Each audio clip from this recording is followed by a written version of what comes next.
នេះជា server Master Club ហើយថ្ងៃនេះខ្ញុំនឹងលើក comment 4 ឲ្យ player ថ្មីស្ដាប់និងកន្លែង2ដែល player ថ្មីមិនដឹងមុននឹងឈានដល់វីដេអូជួយ like and subscribe comment ដំបូង /view សម្រាប់មើល LAN របស់យើងឬអ្នកដទៃ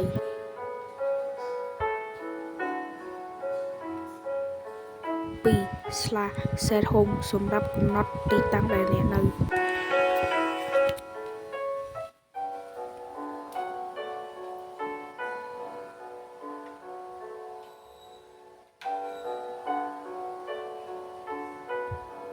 3/home ដើម្បីត្រឡប់មកកន្លែងដែលអ្នកបានដាក់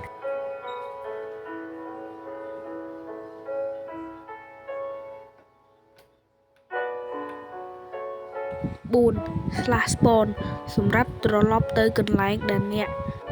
កើត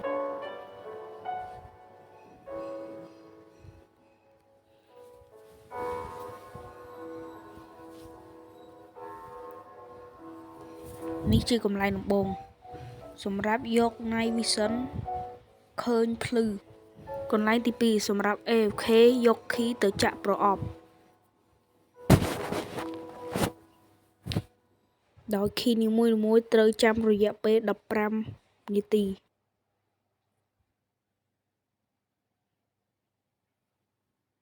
ជាចុងក្រោយជួយចុច like and